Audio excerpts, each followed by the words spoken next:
Every single society has this invisible checklist for life milestones. You got to graduate from college by 22. You got to be married by 30. You got to have kids by 35. You're going to have your midlife crisis when you turn 50. You got to retire by 65. Where do these numbers come from? If you haven't had kids by the time you're 30, if you haven't met the one by the time you're in your late 20s, that you're off time, you're falling behind. Says who? You're not behind. You're not late. You are in the exact same boat as almost every other human being on the planet right now who has this sense that they're behind in life, that there's some sort of checklist that you're supposed to be checking off in your 20s, your 30s, your 40s, your 50s, your 60s, and beyond. The pressure to be, quote, on time in life isn't the truth. It's social conditioning, and it ends today. Hey, it's your friend Mel, and welcome to the Mel Robbins podcast. I'm absolutely thrilled that you're here. I am thrilled that you're here because, first of all, it's always such an honor to spend time with you, to be together. But I'm also thrilled because the topic today is fantastic. It is so interesting. I'm so excited to share everything that I want to share with you today. I also want to say, if you're a new listener, I just want to take a moment and personally welcome you to the Mel Robbins podcast family. I'm thrilled that you're here today. And because you made the time to hit play and listen to this particular episode, the title of which is If You're Feeling Behind in Life, here's what I know about you. First of all, you're the type of person who does value your time. And you also want to make sure that your experience of where you are in your life right now, you want it to be different and you deserve to be enjoying your life. And after today's conversation, let me tell you something. In particular, when you hear the research that I have uncovered, when you hear the strategies that I'm going to share with you based on the age that you are right now, you are going to feel different in your life. How you see where you are right now based on your age, it's going to be different. Because the fact is, you're not behind. You're not late. You are in the exact same boat as almost every other human being on the planet right now who has this sense that they're behind in life, that there's some sort of checklist that you're supposed to be checking off in your 20s, your 30s, your 40s, your 50s, your 60s, and beyond. And that if you're not checking off these things on the list, that, oh, I should be doing this by then, I should be engaged, I should be having kids, I should be buying a house, I should be doing this, that if you're not checking these things off, that you're losing in life, that you're behind, that somehow you're the only person on the planet that hasn't figured this out. And the reason why I know that you're struggling with this is, first of all, this is a universal experience in life. I have felt this in my life. My kids who are in their 20s have felt this in their life. My husband has felt this at various ages. But more importantly, I'm seeing your messages that are flooding into the inbox at melrobbins.com. I'm seeing what you're writing in the comments on social media. And the number of you who are writing in right now, and you may be thinking, wait, Mel's reading my comments? Of course I'm reading your comments. Of course I'm reading your inbox. And it's kind of startling, the number of you that are writing in, saying, I just feel lost. I feel behind in my life. And I so relate to that sentiment, but I didn't realize how many of you are feeling this right now. And so I'm like, we got to dig into this. And we got to not just kind of talk about it as a thematic thing. Let's do the research. Let's find the experts. Let's figure out what this sense of being behind in your life actually is. And this is such a common experience in life. It's so common, in fact, that there's a word for it. It's called the social clock. That is the technical name based on research for this sense that there's some invisible checklist that you're supposed to mark your success in life by. And the research is incredible. I mean, if you're watching me on YouTube right now, you see that I have a stack of paper here. I have 21 pages of research to share with you today. This is such a cool topic, and it's going to completely transform how you feel about where you are in life. So let's talk about this concept of social clock. And once I unpack that and how it creates pressure and expectations that are just simply unfair and not accurate for where the world is at right now, once you see this, and then we go decade by decade, you're going to be liberated by how you're going to look at your life and yourself differently.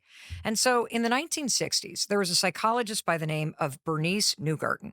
And she found that every single society has this invisible checklist for life milestones. You got to graduate from college by 22. You got to be married by 30. You got to have kids by 35. You're going to have your midlife crisis when you turn 50. You got to retire by 65. And here's an interesting note about 65 and retiring. Where do these numbers come from? Like, why do we all think we're supposed to do certain things by a certain time? Well, they come from societal norms. And what you're about to discover, this blew my mind when I dug into the research, is so many of the societal norms were determined like 50 to 100 years ago when life was different. In fact, life expectancy was completely different.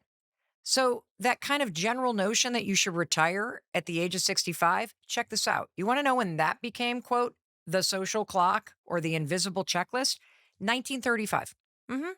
1935 was when the Social Security Act happened, and it created this moment in time at the age of 65 where Social Security was a thing. That's when you were supposed to retire. And we all were just like, okay. And then we set the social clock at 65, and then we all live our lives as if we're supposed to retire at 65. Says who? I guess everybody since 1935. Isn't that kind of dumb that we have this stupid age where we're supposed to do something by? You know, my son Oakley, I'm thinking about something else. My son Oakley, he had a lot of challenges going through school. He bounced from public elementary school to a school for kids with language based learning disabilities because of dyslexia. Then he had to go to another smaller school because that school stopped at the age of eighth grade, and he had to repeat a grade. So now he's ending his freshman year of college, and he just turned 20. And he's like, I feel weird because I'm older. Aren't you supposed to be like 18 when you're a freshman?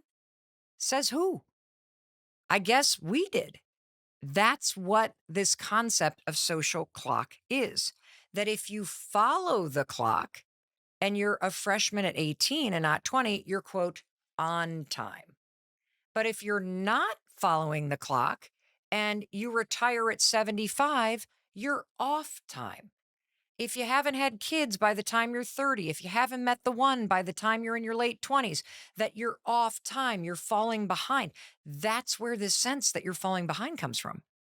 It's these weird societal norms that we set way back when for when somebody is supposed to be doing something. And what I'm going to prove to you today is that the timeline that is in place that your parents live by, that your grandparents live by, that your friends are all following, that you are feeling all this pressure around, it's completely made up. And it was also made up when life was totally different. I mean, wait till I just unpack all this for you. It's crazy when you hear this. And, you know, I want to bring in another researcher that I absolutely love. This is research from Dr. Robert Waldinger's book, The Good Life, Lessons from the World's Longest Scientific Study on Happiness. Now, Dr. Robert Waldinger, he has been on this podcast. He's absolutely fantastic.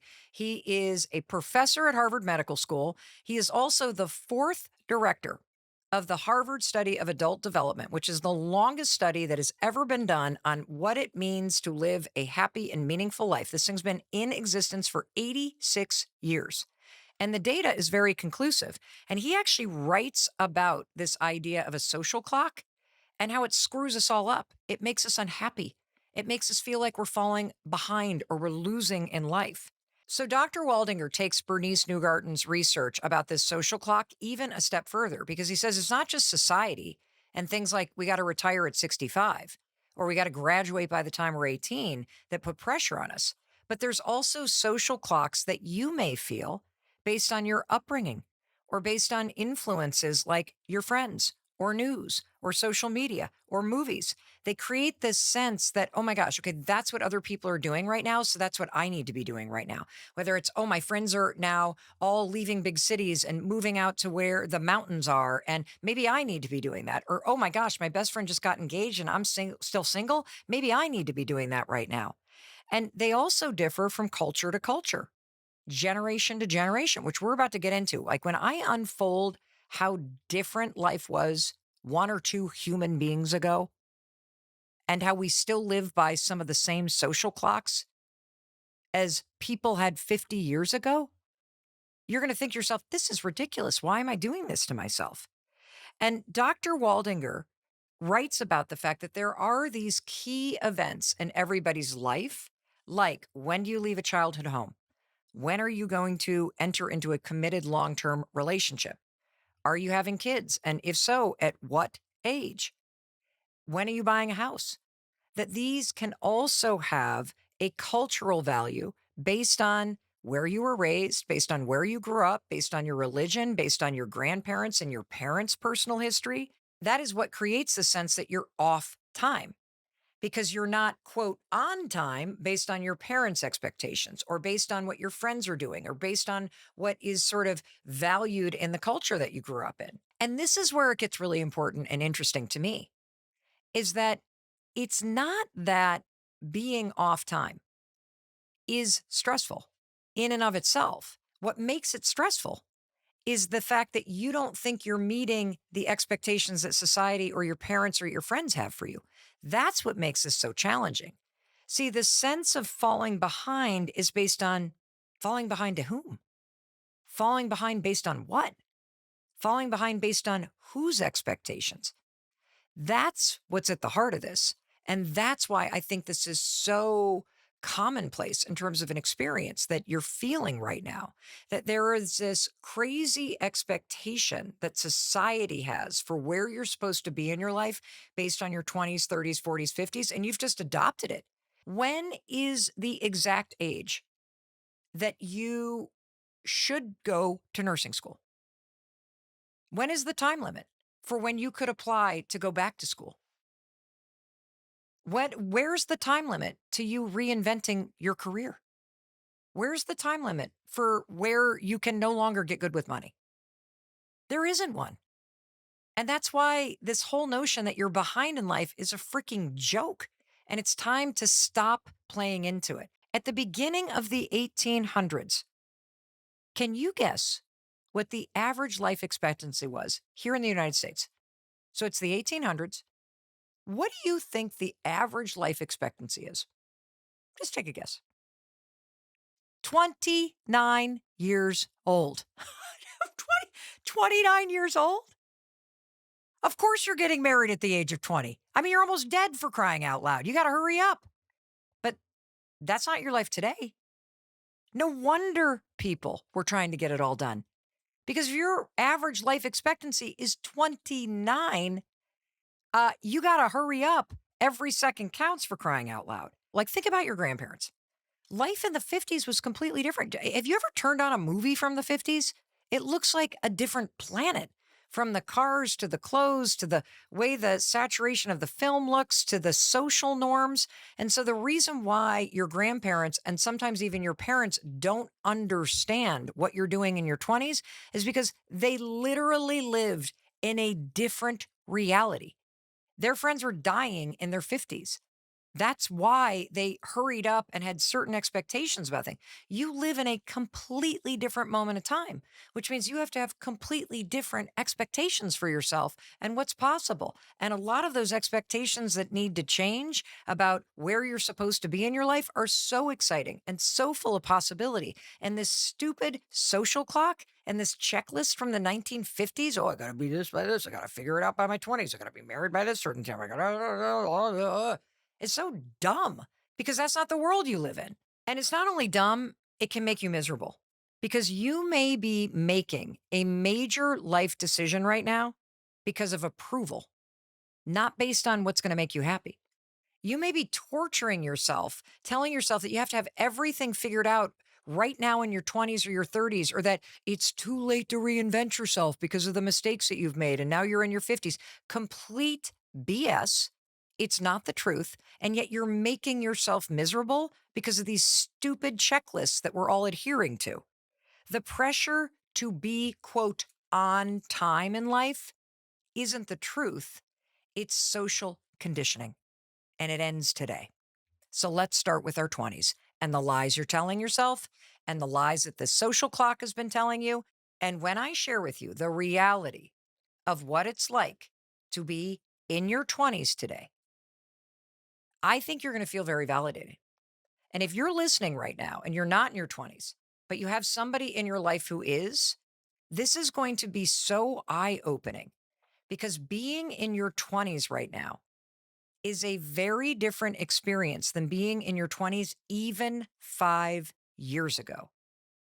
The amount of change that has happened when it comes to careers, when it comes to the cost of living, when it comes to the way that people work now is mesmerizing. And so the expectation that you should, quote, have it figured out in your 20s is not only a joke, it's dangerous. And so, as you hear me share the reality of what you're facing in your 20s and why the 20s is not when you're supposed to figure your life out.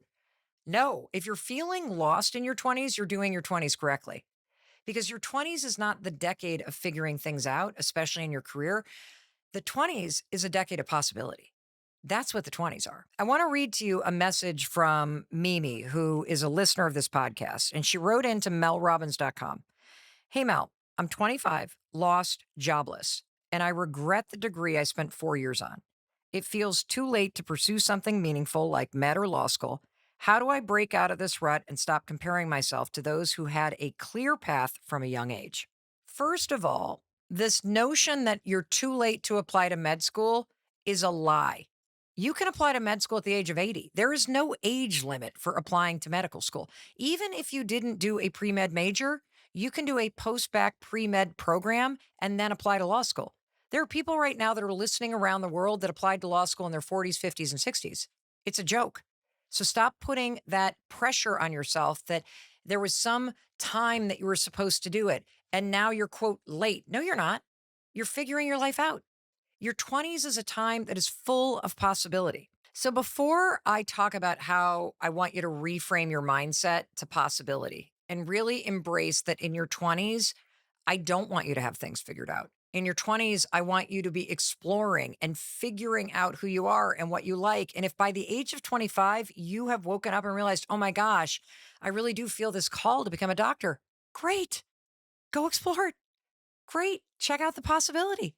And for those of you who are listening, who are not in your 20s, I really need you to understand something.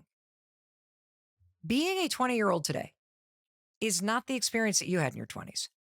The statistics that I'm about to read to you are so sobering. And it's important for all of us, whether you're the parent or the aunt or the uncle of a 20 something, or whether you're the older brother or sister of a 20 something, or if you're a 20 something and you're beating yourself up or you're thinking you got to have it all figured out. I really want you to hear this because it's going to validate this sense of feeling lost. The average 20-year-old today is under so much stress and pressure and chaos right now. And it's not pressure and stress and chaos that existed 5 or 6 years ago. It's just changed. And, we sit here and we look at 20 somethings and we're like, oh, they're weak or they're addicted to social media or all anxious or this or the other thing. Have you stopped to consider what it's like to be a 20 something today? That, first of all, 5 or 6 years ago, you went into an office, work was very predictable. You kind of knew what it was going to look like when you graduated from high school or college and you started like going into a company and commuting. That's not what work is today. Nothing is stable. It's all hybrid. It's 24/7. In fact, Dell did some research. Did you know that 85% of jobs that are going to be around in the next 10 years haven't been created yet? Homeownership is out of reach. The generational wealth gap is absolutely massive. Nearly 10 million people right now are falling behind in their student loans. That's $250 billion worth of debt that is past due. The world is in chaos. And most 20 somethings have parents that lived in a very predictable, stable economy. They went to a corporate job. They reported to the office. They had a network of friends at work. That's not the typical 20-year-old experience. They're now in the middle of a recession and hybrid work. The world is shifting. The landscape is shifting. People are all over the place and scattered. Nothing is as it was even 6 years ago. And it's time to wake up and recognize that if you feel lost, I'm not surprised. I would too. In fact, I felt lost in my 20s because I didn't know what I wanted to do yet. I bounced from one thing to the other, and I wasn't dealing with half the stuff that you're dealing with. not going into work consistently, not having like a really core group of friends at work, not feeling like there's something that you can count on in terms of predictability, not quite knowing what industry to go into because AI is here and things are changing. This is exactly how you should feel. And so if you're feeling lost right now, if you have not figured out your career, good. You're doing your 20s correctly. There's nothing wrong with you. It's a perfectly normal response to the decade that you're in based on the moment in history that you're in. And for those of us that have 20 somethings that we want to support, I think showing up with a bit more compassion based on the facts on how difficult this is to navigate. And none of us have experience with this, so we can't exactly help them based on our own life experience because we're in the middle of this too. Feeling lost is to be expected, which is why shifting your mindset from this ridiculous social clock expectation that you should have it all figured out yet to shifting your mind to, oh, I'm basically in a decade of possibility. I'm not supposed to have it figured out. I'm supposed to be exploring. And one thing that you do have on your side that I want to point out is that because you're digitally native and because all of the jobs that are coming are going to have to do with being online and technology and AI, one of the best things that you can do is double down on learning AI, on leaning into tech, on embracing the fact that it is a skill to be digitally native. It is a skill to be able to communicate the way that you do. This is not a deficit, it's an asset. Embracing that because it's going to be a part of any single career path that you choose. But hear me loud and clear. Get rid of the checklist that you have to have your career figured out in your 20s. In fact, think about your friend Mel Robbins. In my 20s, I had approximately 11 job changes. I graduated from law school. I hated law school. I then went and was a public defender. I liked that job. I did that for a couple years. Then I bounced to a large law firm. Hated that job. Then I quit that job after a year. Then I went not to one startup, not to two startups. I went to three startups in 3 years. Then I studied to be a life coach. Then I invested in a little tiny paint your own pottery business. Then I tried a little radio. Like I bounced from one thing to the other. So the idea that you're supposed to have it figure out, complete garbage. In fact, you may be the kind of person like me that actually needs to explore and you need to bounce from one thing to another to figure out what you like because it's how something feels that tells you whether you like it or not. And every one of the things that you're going to try in your 20s brings experience that you're going to build on, skills that you're going to build. And so embracing this idea that I don't have to figure it all out, I'm exploring. This is a decade of possibility and I'm going to embrace it. Have you ever shown up at a beach on a wave day? Aren't wave days the best? The big rollers come in and you grab the boogie board and you jump in the waves and you ride them up and down. That's what I think the 20s are. Figuring out what you like, learning how to ride the waves. That's what you're going to do. And look, I want to acknowledge something. It's easy for me to sit here and say, oh, it's a decade of possibility. You're going to figure it all out. I understand that there are going to be moments in your 20s where you do feel desperate. In fact, there are going to be moments in every decade of your life where you're going to think like you've made a major mistake. You're going to feel like you're not quite sure if you can go on. And I can really relate to this feeling because our daughter Sawyer, who is now 26 years old, she's the exact opposite of me in terms of how she goes about her life, how she thinks, and she just like has everything all mapped out. Okay. Going to go to high school, then I'm going to go to college. During college, she got herself an internship at this huge cybersecurity firm. During the internship, she gets herself the offer to get the job after college. The pandemic hits. A lot of plans go sideways. In 3 years of working for this massive cybersecurity firm, never went into work. 3 years, never went into work. Even though she loved her boss, even though she was engaged in her work, she hated never going into work. She never left her apartment.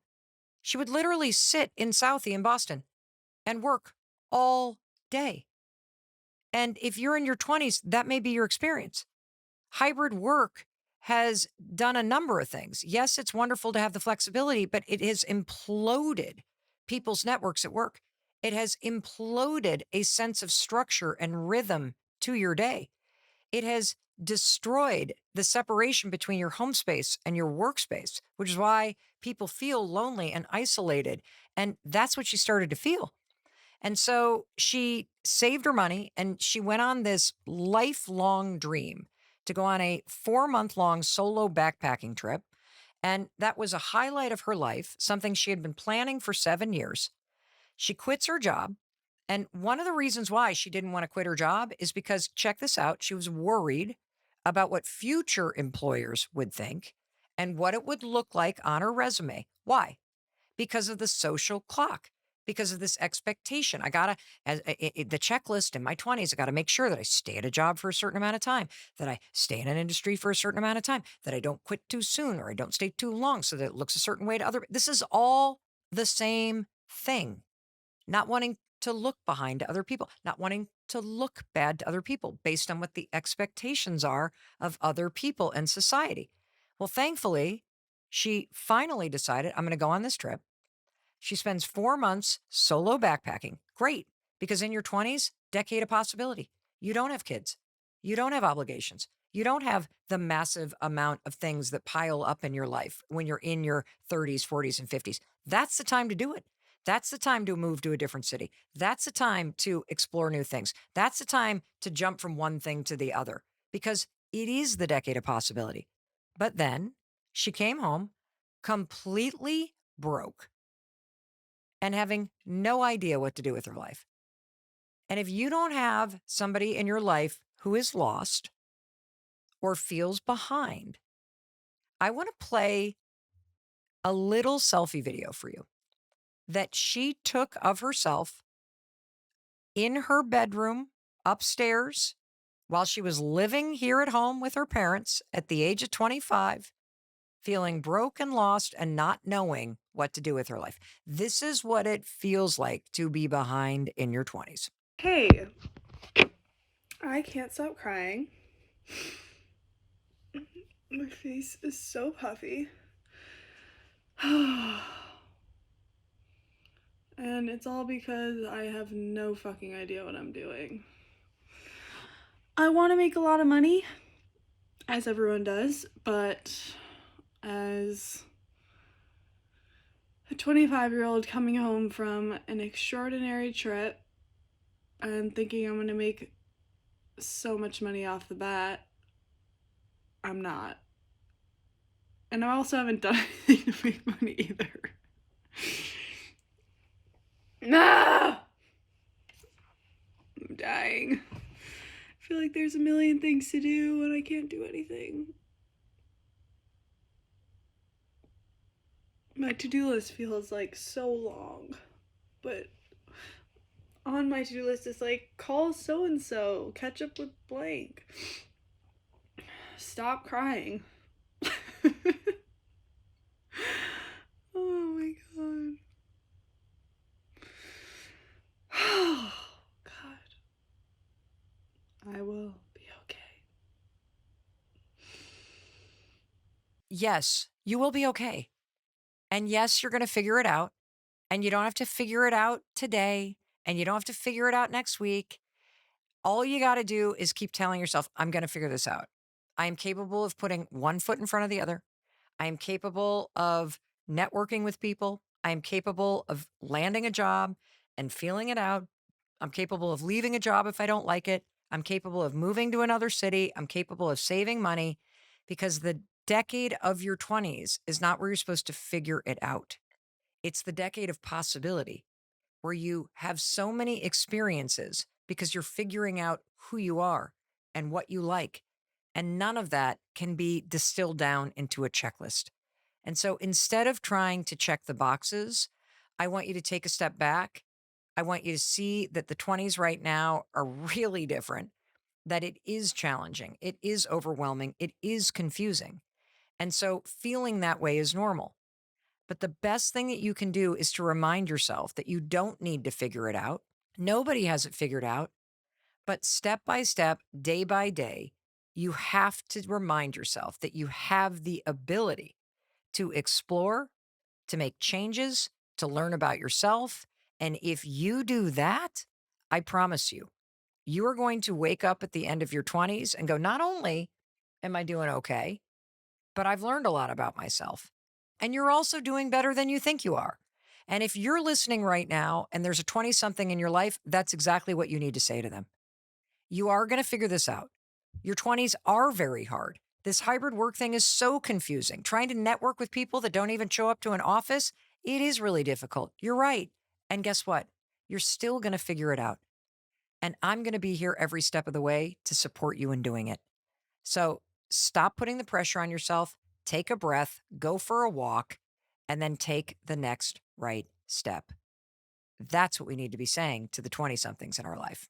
So if your 20s are the decade of possibility, now let's talk about your 30s, because the biggest lie that the social clock and this invisible checklist is telling you is that you're supposed to, quote, settle down. You got to meet the one, you got to have kids, you got to find the house and settle down and move to the burbs. That is not what you have to do. If that's what you want to do, fine, but that's not what you have to do. This checklist was created. Let's remind ourselves this checklist was created based on a time when the average life expectancy was in the 50s. This is your grandparents' checklist. And so it doesn't have to be yours.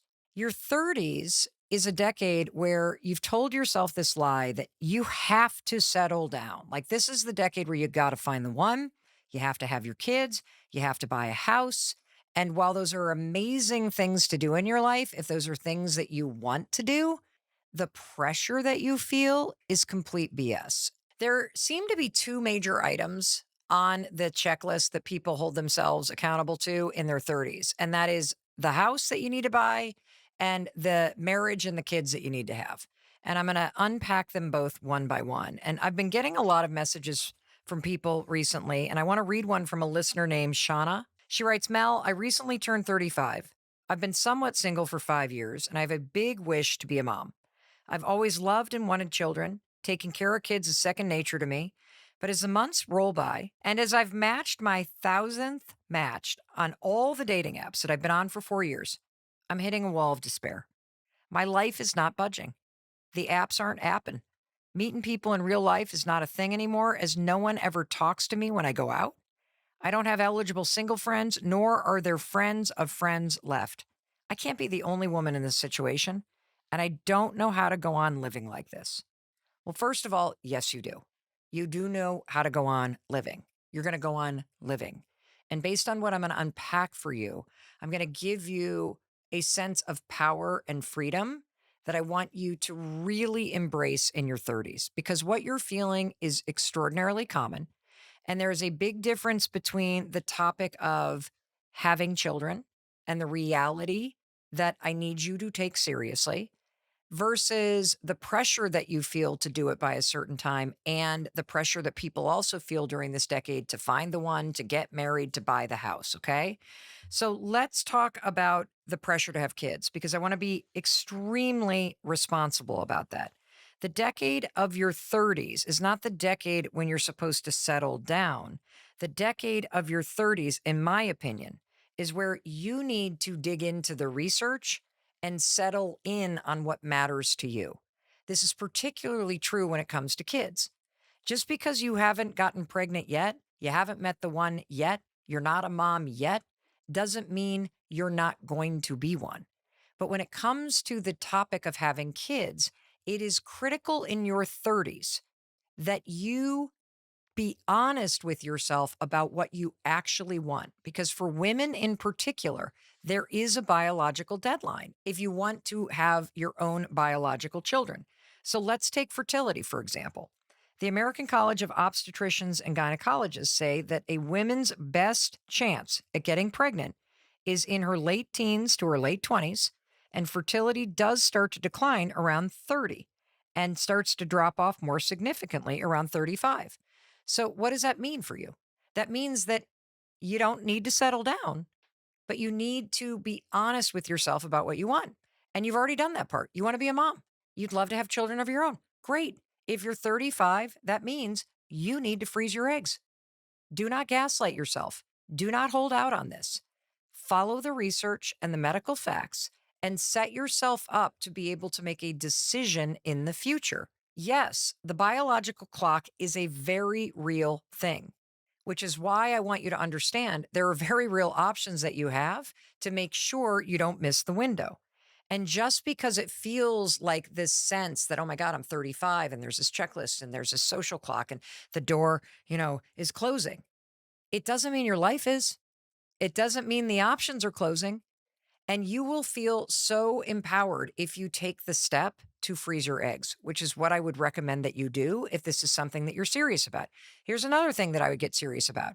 If you're in a relationship right now and you know you want kids and your partner's like, I don't know if I want kids or not, do not waste this decade with somebody who does not want the same things that you want. Do not tell yourself that the person is going to change your mind. Because if you continue to stay in a relationship with somebody who does not share the same vision for life, who does not have the same values for what you want on something as important as whether or not you're going to have kids, do not do that to yourself because you will waste the rest of this decade with a person that you hope changes their mind. And then the door will be closed and you're going to regret this for the rest of your life.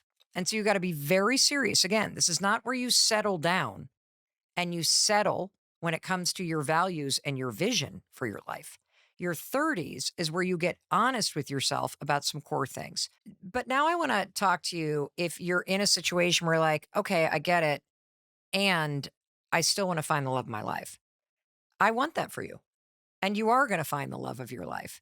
And here's what I want to say about that, though. I wrote about this a lot and researched this in the Let Them theory. And I think there's some important research if you, quote, haven't met the one. You've dated a lot of people or you've been in a bunch of relationships and it hasn't turned into a long term committed relationship.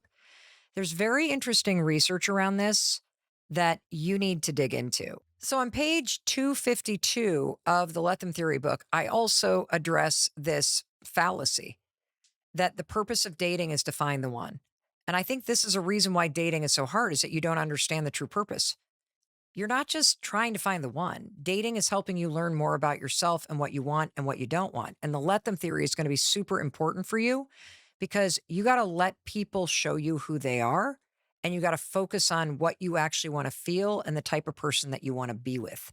Because the more time you spend chasing the wrong people, the longer it's going to take you to find the right one. And one of the most important lessons that you're going to learn is the kind of behavior that you will not accept, the kind of person you truly want to be with. And if you get so obsessed with finding the one and you feel so much pressure because of this stupid social clock as to when you're supposed to be in a committed long-term relationship, you're going to miss all of the information and the lessons that dating is trying to teach you. You weren't put on the earth to be somebody's wife or husband. You are here to fulfill your dreams, share your story, and create a big, beautiful, amazing life. No one else is going to create that life for you. The person you choose to love gets to share that life with you. That's why you got to be choosy. See, when you're dating, have a lot of fun, but don't ever forget the bigger picture. You're looking for someone who is capable of helping you become your best self and co-creating a beautiful life together. And so it's important to understand that you're learning more about yourself. And here's what I want you to do. It's easy to close yourself off. See, if you focus on the social clock, and I should have been finding the person by now. I'm 35. It's too. If you start doing that, you get pickier. That's an interesting thing. You get pickier because you're looking for a needle in the haystack. That's not actually how you meet somebody that amplifies you. You actually have to do the opposite. You have to become more flexible. You have to be willing to be less choosy and meet more people. You got to be more open to lots of different types of people because ultimately, the more people that you meet, the more you open yourself up to people of different heights, of different backgrounds, of different body types, of different professions. Ultimately, it will lead you to choosing someone amazing who makes you feel incredible, who chooses you back. And look, I get it. It's kind of hard to embrace this idea that you've got to be more open But I promise you, when you realize that it's your own insecurity and desperation around this that's narrowing the field, you got to do the opposite and open yourself up to new experiences and new people and change the filters, is what everybody says. Change the filters, change the height filter, change the mileage filter, open yourself up. I promise you, the love of your life is just around the corner. In fact, if you knew that the love of your life were right around the corner, how would you be living your life differently now? There you go. All right, let's talk about the third big thing that is one of these milestones on the checklist in your 30s, which is I got to buy a house. I got to buy a house. I got to have my first house. I got to have a house. Got to have I got to buy a house. I want to share if you're in your 30s or heck 40s or 50s and you're wanting to buy a home and you're somewhere in the world where you feel like it feels out of reach. Like, when did real estate become so expensive? Because you're not wrong. Real estate is just shocking is the wrong word. It's unfair, in my opinion, what's happened. I want to share some research with you because it's different. I'm sorry, it's different than the situation that your parents and grandparents were in when they were buying their first home. The American dream in particular is now like the American nightmare. And a lot of experts say that the vehicle that was the primary vehicle where people could establish wealth, which is buying a home, is no longer the primary, like, is not accessible to a lot of people anymore. And let me just hit you with some of the facts. You ready? So in 1950, the average cost of a home, so we're talking the house that your grandparents or your parents bought. You ready? You want to buy a house? The median price, $7,300. $7,300. Some of you may be paying that in rent every 2 or 3 months. I think you could afford a house at $7,300. But if we were to convert that in today's dollars, what would the actual cost be adjusted for inflation in today's dollars? If we were looking at kind of like, okay, well, if we do apples to apples, if your parents were paying 7,300 adjusted for today's dollars, that would be $88,000. That means there's an 11x increase between what your grandparents were paying and what you now need to pay. What does that mean? Different world, different reality, which means you got to have different expectations. And there's a reason why this has happened. Check this out. In 1991, the average home buyer was 35 years old. Today, the average home buyer, 56 years old. If you live in a world where the average home buyer is 56 years old, why on earth would you tell yourself you have to have a house by the age of 30? Why are you putting so much pressure on yourself to do this? And if you're wondering, wow, it just seems like rents and housing costs have gone up significantly in the last couple of years, it has. In the last 3 years, the housing market in Boston has gone up 73%. You're not imagining this. This is the reality. And I'm sure you've even seen this in your own neighborhood. The world has changed, which means you got to change the expectations and the pressure that you put on yourself. First of all, hybrid work coming out of the pandemic, it just imploded everything. And one of the things that it impacted is real estate costs because people that were living in big cities could move to smaller markets, which meant all of a sudden there was this huge bubble everywhere, even in places where normally it would cost way less to buy a house. Another reason, a lot of people don't talk about this, but it's true. All of those supposed federal grants that were supposed to go to payroll and to helping businesses stay open, you know what a lot of people did with that money? They invested in real estate. So did private equity. That's why you've got situations where there's no rental stock, why it's impossible to buy a house. This is a reality. And I'm not saying this to make you depressed. I'm saying it because how are you possibly going to settle down if you're not accepting where the world is right now? And so here's what I want you to do. If buying your own home is an important core value to you, fantastic. And I personally believe that you can figure out how to do it and you can figure out how to do it in a great place and you can find a house and you can buy a house and you can fix up a house. If that's your dream, wonderful. But I want you to stop holding this checklist or this social clock over your head. And I want you to embrace reality that things have changed. The real estate market is different. And I want you to do your research, just like I'm asking you to do the research around kids. Do the research. Embrace the fact that this is not something that has a timeline. It's a dream that you own. And there are things that you can do to set yourself up for it. It might take you 4 or 5 years to save the money to get a house. It might take you researching going to auction on houses going to foreclosure. You might decide when you do the research, hey, you know what I've realized? I actually want to rent where I am, but maybe what I'm going to do is I'm going to look into buying a small little unit that I can rent that's in a place that I want to move to in 5 years. And so I'm going to think about this differently because I live in a different moment in time. And if I really double down on what I want, and then I start getting smart and doing the research about how to work with what I've got and to embrace the reality of the decade I'm living in and the moment in history that I'm in and the place that the market's in and finances are in, I can figure this out. And if I loosen my timeline and I give myself some grace, I'm going to feel motivated to do it. And I might just do this in a way that's super cool. I'm going to rent a house. I'm going to get a investment place. I'm going to learn how to make money on the side. And then guess what? When I move up there in about 5 to 10 years, I'm going to have paid off a lot of that mortgage. I'm going to be sitting really pretty. In fact, I not only now have a house, I did it in a way that was even smarter than what my parents and grandparents did. And for those of us that are not in our 30s, really understanding that the landscape is different, understanding that housing prices are exorbitant, and to level set your expectations is important because then you're not adding undue and unnecessary pressure on yourself, which is only going to make you feel lost and depressed. And now you don't have to because you can figure it out. So let's go to our 40s. And the poster child for how to take control of your life in your 40s when you think you screwed everything up is your friend Mel Robbins.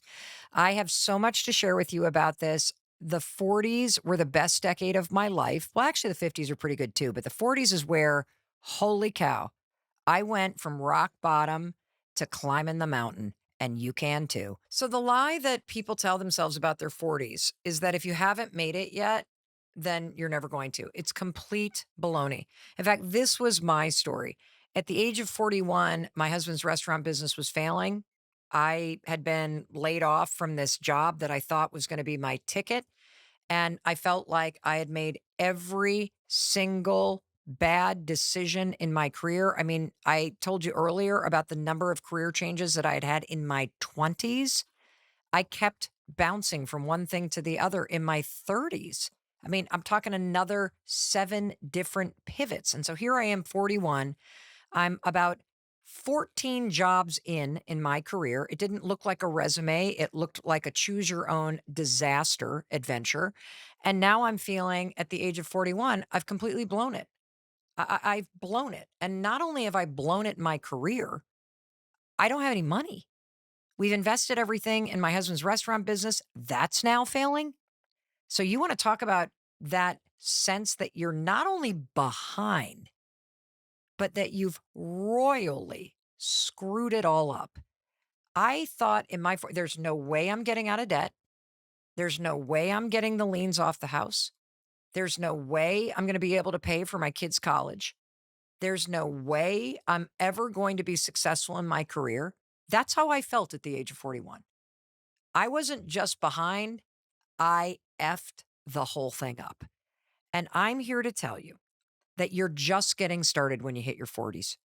And one of the best things about being in your 40s is that even if your career or your financial life is a complete train wreck like mine was, you still are not starting from scratch. That's the coolest thing. Every single thing that you've done up until this point is actually building experience that you can build on. And so you're not too late. In fact, if you look at the life expectancy of 77, you're like got 37 more years. Do you know how much you can get done in 37 years? And here's the thing I want you to really think about. If you're going to hold yourself to a standard that by the age of 40, you should have things figured out, that means that you can kind of figure things out over the next couple decades, okay? You got plenty of time. And beating yourself up and telling yourself that you're lost and telling yourself that you've screwed up, do you know what that does? It doesn't motivate you. It actually makes you depressed. It makes you feel like a loser, and you're not a loser. You just have a winding path. You are probably just stubborn like I am, and you learn lessons the hard way. You explored a lot, and now you know a lot. And so you cannot afford to tell yourself this stupid lie that it's too late, that you're behind, that you've screwed it up, that you can't turn it around, because it's complete BS. If I can do it, you can do it. And it's not just me. Do you know Vera Wang, the famous fashion designer, wedding designer? She started designing wedding dresses at the age of 40. Samuel L. Jackson landed that role in Pulp Fiction, 45. Julia Child, do you know how old she was? Famous French chef, Julia Child, when she published her very first cookbook, 49. And here's the other thing that you have in your 40s. You have a network of people that you know. You have a number of experiences. You have a lot of lessons that you've learned. And now, you know what you have in your 40s that you didn't have in your 30s? You have a sense of urgency. And you can use that to your advantage. Take everything that's happened in your career to this date and say, you know what? I'm going to figure this out in my decade. I'm going to triple down and I'm going to go for it. Your 40s aren't a finish line. Your 40s are the launch pad for the next decade of your life. That's what they are. It's where you can truly launch forward in your career. You can do something new. You can build on what you've learned, the mistakes that you've made. That's why the 40s are incredible. And by the way, the other reason why the 40s is really fun to do is because everybody around you is so distracted, typically raising kids, or they're engaged in their career, or they're doing other things that nobody cares what you're doing. So you can do anything that you want. And that is super cool. I mean, that's true about all the decades, but in the 40s in particular, you're going to notice people don't care as much, and you're not going to care as much either. Um, and here's another statistic that I want to give to you. Maybe things haven't worked out because you're supposed to do your own thing. Maybe your 40s is where you take that interest that you had, or that side hustle, or that thing you've always imagined doing, and you actually launch your own thing. Do you know this is research from a study at MIT's Sloan School of Business? The average age of a successful startup founder, 45. Kind of cool, huh? You want to know why the average age is 45? Because you have a certain amount of wisdom and a certain amount of failure and a certain amount of clarity after 4 decades of your life about who you are and what your strengths are and what you're interested in. And you're also sick of the BS. And so you can laser focus in on what you actually want to do. And for me, it was my 40s where I got tired of my own excuses and I forced myself to do it. And I think that's the invitation that your 40s have for you. If you don't like where you are, then stop listening to your excuses and use this decade to change your life. If you've been sitting around waiting for somebody else to come rescue you, stop gaslighting yourself and take responsibility for creating what you want. Because it was my 40s and that rock bottom moment that forced me to discover the strength that I have and the capacity that I have to do the things that needed to be done in order to change my life for the better. And regardless of whether you're successful or you're struggling like I was, you have that exact same ability. And your 40s are your invitation to get honest with yourself and get to work. All right, let's talk about our 50s. The lie you're going to tell yourself is that when you hit 50, because it's kind of that midpoint in life, that you're supposed to have some sort of crisis. No, you're not. It's not the midlife crisis. I actually think your 50s are a moment for fabulous reinvention. I was 50 years old when I went from being a motivational speaker to starting a media production company and working with companies like JP Morgan and Starbucks and Ulta Beauty and Audible. I was 54 when I started the Mel Robbins podcast, which, as I'm talking to you right now, is the #1 ranked podcast in the entire world. #1. As a 56-year-old woman sitting above my garage in Vermont, having never done that before and leaning into all, I think that is so freaking cool. And it's an example that if you look at your 50s, not as I'm behind, I should have been here, da, da, da, da, da, da, da. Are you crazy? This is where you get to play. This is where reinvention is a thing. Because for most of us in our 50s, if you've had the kind of life where you've been raising kids or you've been climbing the ladder at work or you've been busy caring for everybody else, this is where you get to think about yourself. That doesn't mean you don't still have to care for kids or care for aging parents or you don't have a demanding career. But what if this were a decade where you stopped lying to yourself and saying it's too late to start over?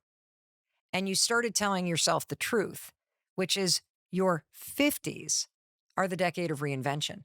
Everybody that I know that's in their 50s is doing something cool right now. And if you are listening and you have parents in their 50s, please send this to them.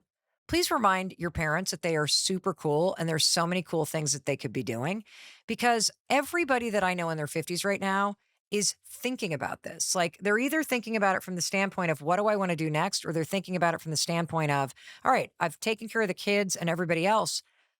What do I want to do? What's the contribution I want to make? In fact, my husband, I'm so proud of him, Christopher Robbins. For the last 5 years, when he was in his 50s, he started a men's retreat called Soul Degree. He only does 3 of them a year. He has also gotten a certificate to be a death doula. He also is working on his first book. I'm so excited about this book. I can't tell you about it. I'm going to have to let him tell you about it when he's finished writing. But he writes every day for an hour. How cool is that?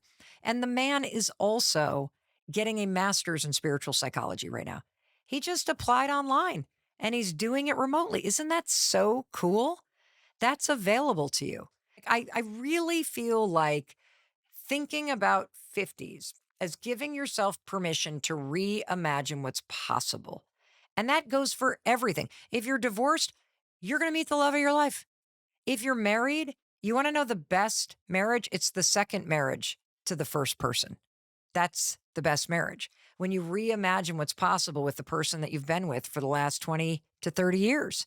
I feel more connected to Chris now because of what we're doing to improve our relationship in our 50s and being like really intentional about how we're showing up and changing old patterns. Like it's the coolest thing ever.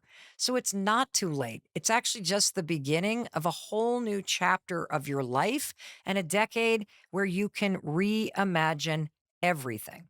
And, I've got this message from Laura where she wrote and said, Mel, I'm a recent empty nester to twins. So, boom, it happened all at once. I have no idea what I want to happen now. I've been a caretaker for my family, and now I'm not. I have a small crafting business, but it doesn't really excite me. It just brings me some extra money, so I feel like I contribute a little financially. The last 14 years, I've volunteered at the schools, but that chapter's closed. I believe I wanted to get involved in some kind of charity, but I'm not sure what, or maybe start something of my own that would benefit my town locally, or maybe leave a legacy. I'm just not sure what direction I should go in. You know what's cool about this is that it's kind of like your 20s. Give yourself permission. You don't have to pick a direction.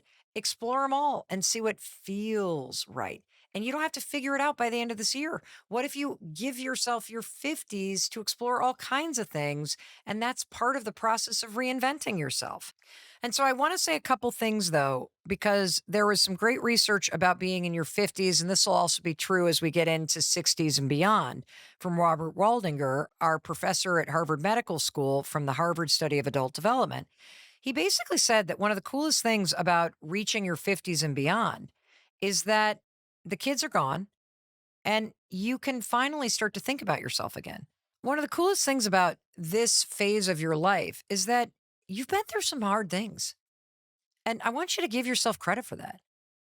Like you've experienced loss, you've experienced job changes, you may have gone through a divorce, and you have a lot more wisdom and life experience, which means you also have resilience that you need to give yourself credit for.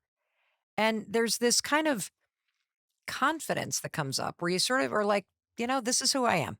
Take me or leave me. Let them, right? You sort of start accepting yourself. And yes, while you still are going to worry about other people in your life in this period of your life, this is a moment where you need to really double down on yourself. In fact, there's some really interesting research from the Organization for Economic Cooperation and Development in the UK. 73% of job growth over the last 30 years has come for people over 50. So don't be lying to yourself and telling yourself that there are no opportunities. It's completely wrong. And if you are going back into the workforce, there's really great research from LinkedIn. They did this big thing about the future of work, and they're calling this era a skills based economy. And whether you've had a long career or you're changing careers or you're going back into the workforce, stop telling yourself you're too old. You have skills from your life experience, communication, project management. If there are things that you want to learn, there are so many classes online that you can take to brush up on skills related to tech, related to project management, related to AI, and all of that is available to you. The other thing that the research is very clear about is the 50s is a period in your life where friendship really matters. This is a moment where you want to pivot away from a primary focus of caregiving and of just burying yourself in your career and reprioritize friendship. It is critical for you to double down on being proactive and starting to build a community. Because one of the things that you're going to learn about as we jump into how the social clock and this invisible checklist is lying to people in their 60s and beyond is the importance of friendship, the importance of having social connections. And so your 50s, it's not too late. You can reinvent yourself. You can fluff up your social life. In fact, you can meet some of the best friends of your life from this point forward, and you will if you lean into it and you stop lying to yourself. So that brings me to the 60s, where there's a lot of lying that people do to themselves about it's time to retire. In 1935, Social Security Act set 65 as the age of retirement, and we all just kind of followed in line. Who says you have to retire at 65? Who says you have to work into your 60s if you don't want to? This is your life. Don't live it based on other people's expectations. Figure out what's going to make you happy. Figure out what's going to bring you meaning. In fact, here's a message from Alyssa who wrote in to melrobbins.com/podcast. Mel, to retire or not, I'm struggling with the challenges of retirement, money, no clear plans, and the fear of being forgotten. What if I don't want to retire, but everyone around me keeps asking me, when are you going to retire? Like for me personally, I'm never retiring. I don't want to retire. I don't want to retire because, first of all, I love what I do. I love learning. I love the connection to everybody on my team. I love having a sense of purpose. And I believe that 60s is not a time to slow down. 60s is not a time to retire.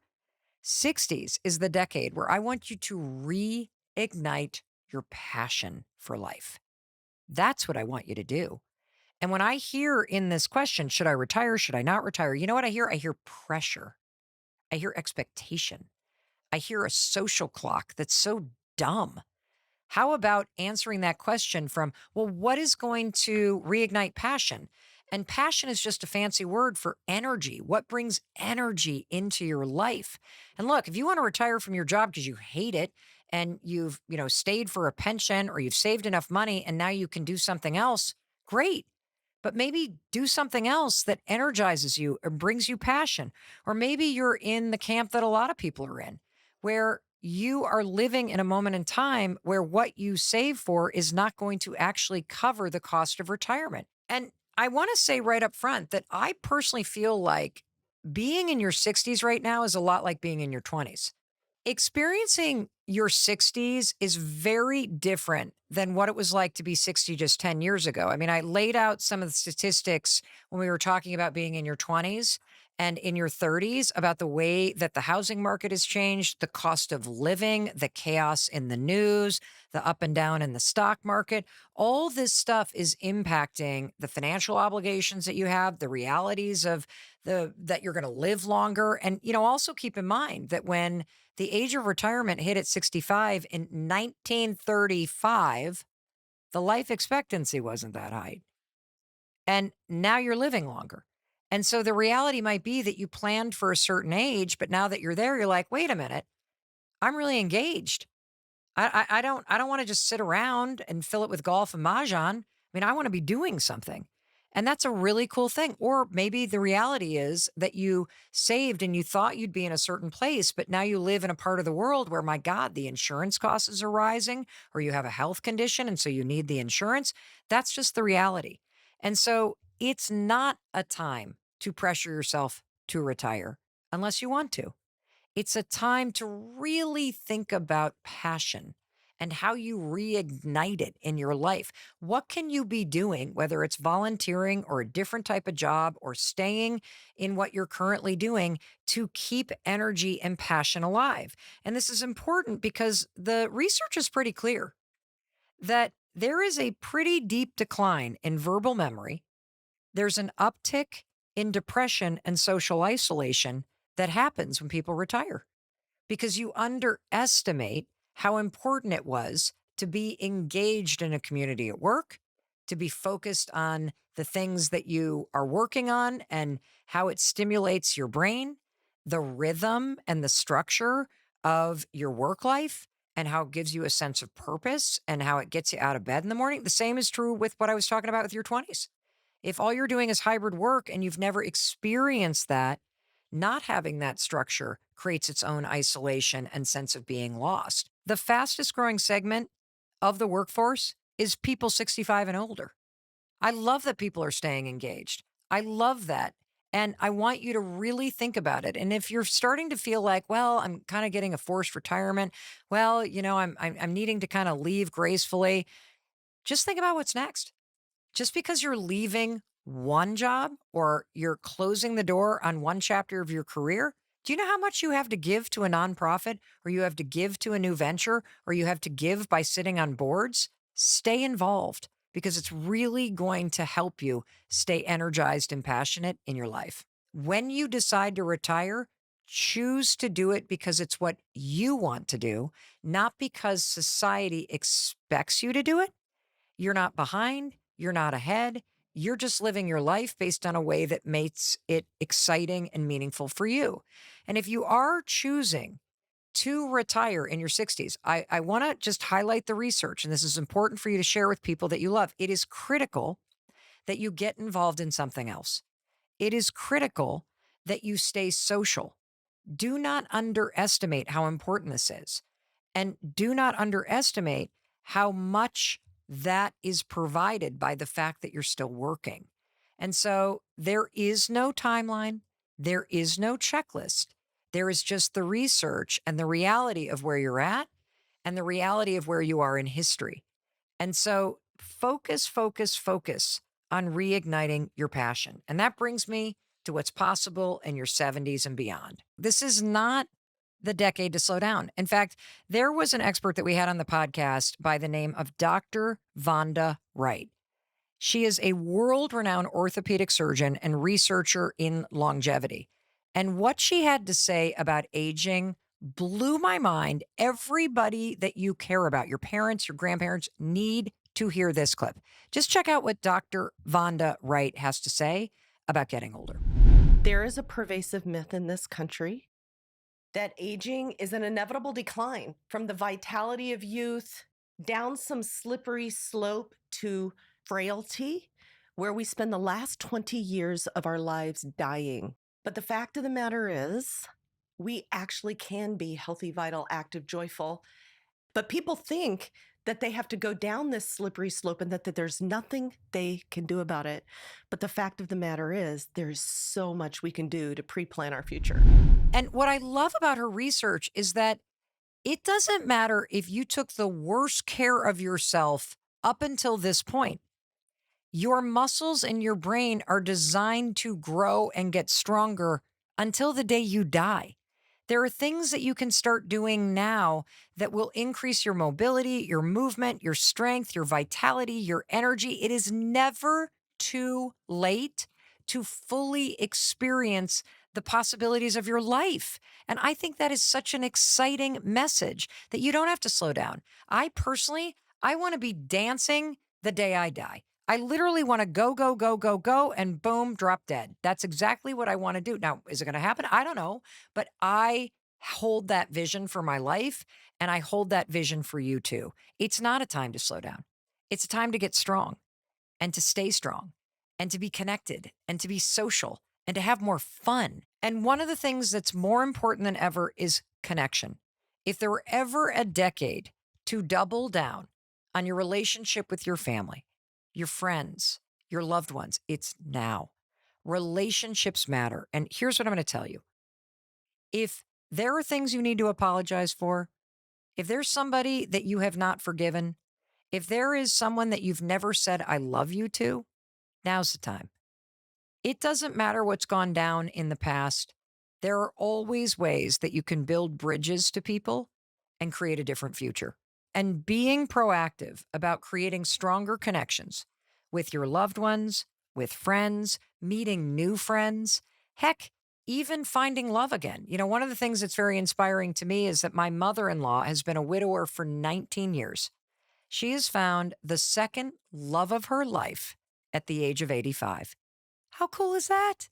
I mean, she's giggling like a teenager, for crying out loud. They're so cute together.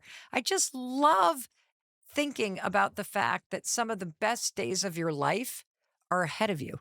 And when you adopt this truth that your body is designed to move, your body is designed to be strong, your mind really wants to learn and be connected, and it can. That what brings meaning into your life, particularly near the end of your life, is connection to friends and family, and you can build it. And in fact, I was talking with my parents the other day. My mom is 76 and my dad is 80. And, their community where they are over the winters in Florida has really shrunk, either because people are no longer coming down or they're getting older. And a lot of their friends who are a decade older than my parents, they're dying, which is like super sad. And I was saying to my dad the other day, like, what do you think you guys want to do in the next couple years? Do you want to stay in your house? Do you want to go? And my dad was so cute. He was like, well, we're really thinking about it. We're thinking about where we might want to be. And we're thinking about the possibility of making lots of new friends and getting re-engaged in a new community. And I just think that's so exciting to have that attitude. And so, the BS that we've been sold about the fact that you're supposed to slow down and get fragile and disconnected and get grumpy and grouchy, it's not true. It's simply not true. And the science is there to prove it. And the evidence is all around you. In fact, let me just give you some really fun statistic. Betty White. Betty White worked until she passed away at 99. Dick Van Dyke just starred in a Coldplay music video. George H.W. Bush, my dad talks about this a lot. He's like, I think I want to do that. Went skydiving on his 90th birthday. If they can do it, so can you. In fact, one of the other cool things that's available to all of us is tech. We complain a lot about social media, but do you know how many 90-year-olds have millions of followers on TikTok? One of my favorite is Grandma Droniak. She's hilarious. You might even recognize her voice. I want to play a little clip. This is Lillian Droniak. She's got 14.8 million TikTok followers. The channel is managed by her grandson, Kevin, which I also love because that's an example of how she's being proactive to stay connected with her grandson, and she's having fun all the way until she drops dead. Just listen to this. It's hilarious. Get ready with me. My first date in 25 years. And he's going to pick me up in 20 minutes. I'm getting nervous now. I met him at bingo, and that's the way it goes. He's really handsome, and I couldn't say no. Powder, powder, powder. I might kiss him, you never know, but I'm going to still put lipstick on. Just in case. You know what I love about that? You can tell she's having fun. And I think that brings us back to the whole point of this conversation. Who says you're supposed to be a certain way at 90? It's complete BS. You can be any way you want. And if you can be any way that you want, if you can do whatever you want in the decades of your life, why wouldn't you? Why wouldn't you want to have fun? Why wouldn't you want to re-engage in your passion? Why wouldn't you want to stop pressuring yourself and holding these expectations over yourself and lying to yourself? You're not lost. You're not behind. It's not too late. You have plenty of time to figure things out, and you will.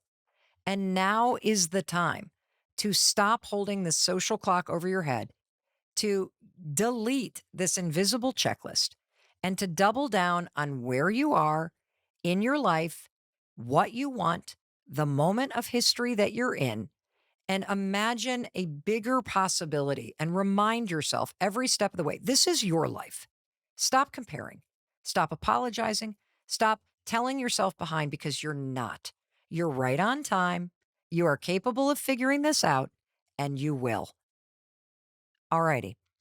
In case nobody else tells you, I wanted to be sure to tell you that I love you and I believe in you.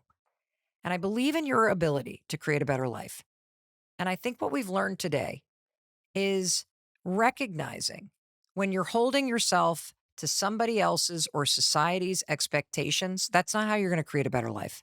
That's how you're going to stress yourself out, make yourself depressed, and drive yourself crazy. So stop doing it. Creating a better life requires you to take ownership of where you are and what you actually want and how you want to feel.